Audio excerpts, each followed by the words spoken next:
Every variety of natural salt explained. The hidden geology behind the salt on your table. All right, here's a question nobody ever asks at the grocery store. But they should.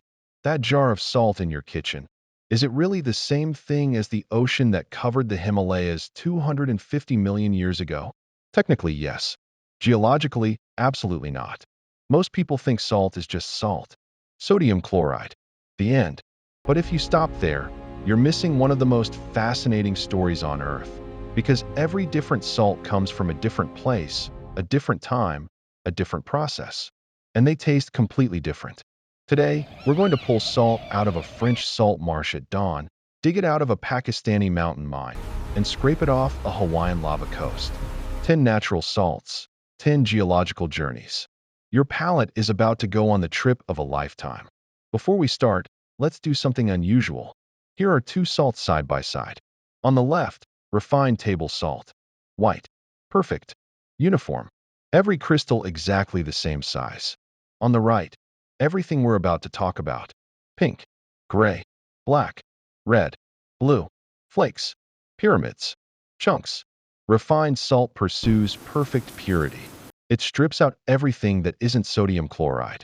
No color, no mineral variation, no personality. And that's exactly what makes it boring. What the industry calls impurities, iron, magnesium, sulfur, clay, activated charcoal, are exactly what nature calls character.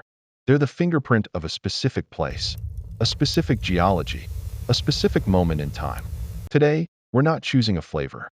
We're choosing a place, a history, a geological event that happened millions of years ago. Let's begin. Let's start with the most delicate one.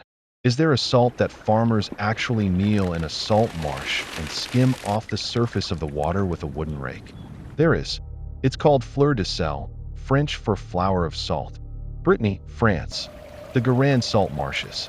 1,000 years of history. The salt farmers, they call themselves soleros, show up every single morning before sunrise. Wind too strong? Sun too hot? Evaporation too fast?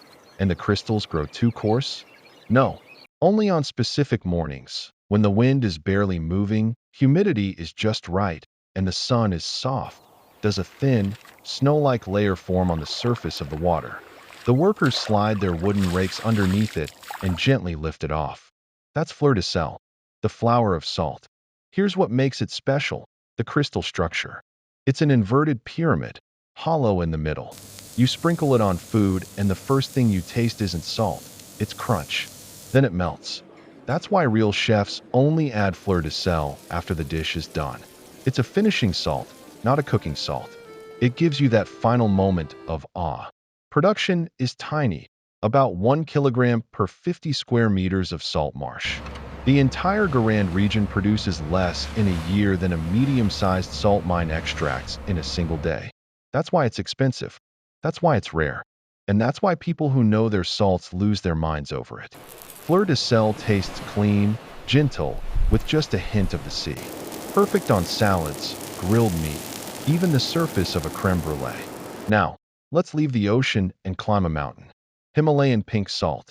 You may have seen those pink brick-shaped blocks, or containers of coarse pink crystals, but you probably don't know how old it is. About 250 million years old. The Permian period, when dinosaurs hadn't even evolved yet. Kira salt mine, Punjab, Pakistan, one of the largest salt mines on Earth, over 300 meters underground. Back then, it was an ancient sea. Tectonic pressure pushed it up and sealed it inside the mountains. 250 million years. That's how long it took to turn an ocean into a salt mountain. So where does the pink color come from? Iron oxide. Rust. Just a trace, but enough to give every crystal a slightly different hue. You'll never find two identical pieces of Himalayan pink salt. Potassium, calcium, magnesium, over 20 trace minerals. That's why it doesn't just taste salty. It has mineral depth, a slight earthiness. Some people say it even has a faintly sweet finish. The crystal structure is large, solid chunks. It dissolves slowly and releases gradually. That's why it's perfect for dry brining. Rub it on a steak, let it sit for 20 minutes, then cook. The salt penetrates evenly from the outside in. With regular table salt, The surface gets oversalted before the interior is even seasoned. Himalayan pink salt doesn't do that. It's even, gradual, gentle. Next time you buy a good steak, try it with Himalayan pink salt. Let it rest for 20 minutes before cooking. You'll understand exactly what I'm talking about. All right, we've done delicate. Now let's get dramatic. Imagine a salt that's black, not dark gray, black, like lava, like activated charcoal, like the night sky. That's black lava salt. Hawaiian black lava salt. It comes from the lava coastlines of Hawaii. Here's how it's made. Workers evaporate seawater on lava rock, where they mix sea salt with melted coconut shell activated charcoal. Activated charcoal is jet black. Mix it into salt, and you get these dramatic, almost sinister black crystals. And the flavor? Smoke. Direct, upfront smoke, like biting into a charred piece of wood alongside your lamb chop. The visual impact is massive. That's why high-end restaurants use it for plating. A few grains on a white plate, black on white, dramatic contrast. Flavor and aesthetics at the same time. Hawaiian red salt is a bit gentler. It gets its color from volcanic red clay, called alea. This clay is rich in iron oxide, which gives the salt its reddish-brown hue. In Hawaiian tradition, alea salt was used for ceremonies, blessings, purification. You'll see it in Hawaiian poke bowls, where chefs finish the fish with it. Red salt is milder than black, slightly earthy, great on seafood, fish, even fruit. And now, the grand finale. The one that will change how you think about salt forever. Namak, Indian black salt. The color is deep purple-brown, ground into a pinkish powder. But the flavor, it contains sulfides. Hydrogen sulfide, the smell of sulfur, rotten eggs, hot springs, that thing that makes you wrinkle your nose. But Indian chefs, they love it. Because in Indian vegetarian cooking, kala namak mimics the flavor of eggs. That sulfuric, slightly pungent, unmistakably eggy taste, but entirely plant-based. You'll find it in chaat, those spicy, tangy, savory Indian street snacks. You'll find it in vegan egg dishes, kala namak with tofu, protein, and flavor sorted in one move. So if you thought salt was just about saltiness, kala namak has a message for you. It's about smell. It's about culture. It's about memory. Let's talk about patience. Smoked salt is made by placing coarse salt above a wood fire and slowly smoking it for several days. Hickory, apple wood, oak. Different woods produce different smoke profiles. Hickory is bold. Applewood is fruity. Oak is classic. Here's what makes smoked salt special. The smoke flavor goes into the salt itself. You sprinkle it on a roast, and as it cooks, the smoke slowly releases and penetrates the meat. Regular table salt can't do that. It's just sodium ions. No personality. French gray salt, Sel Gris, from the same Breton salt marshes as Fleur de Sel, but from a different section. The color comes from the clay minerals that stick to the crystals. Damp, dense, slightly moist to the touch. High magnesium content gives it a slight bitterness. But that makes it extraordinary on bread. Add it to dough, and the bread comes out with depth, minerality, and earthy quality.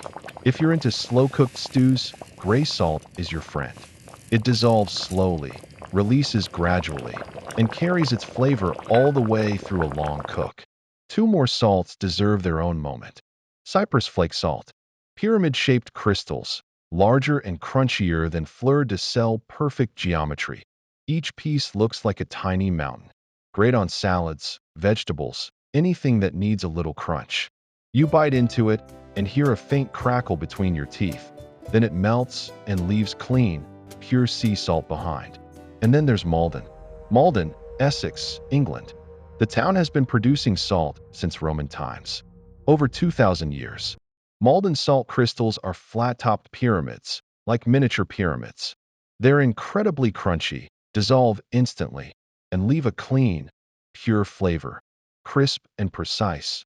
Nothing extra. British chef Jamie Oliver says he always has a container of Maldon in his kitchen. BBC cooking shows. Almost every chef reaches for Maldon at the end. Every single one. Because it's the ultimate finishing salt. Every dish, just before it goes to the table, a pinch of Maldon, and the seasoning is precise, clean, No mess, no drag. One more salt, the rarest of the rare, Persian blue salt. It comes from ancient Iranian salt mines, and the blue color forms deep inside the deposit where the pressure is highest. Nobody fully understands why. Some scientists think it's an optical effect from light refracting through compressed crystal structures. Others think it's trace amounts of potassium.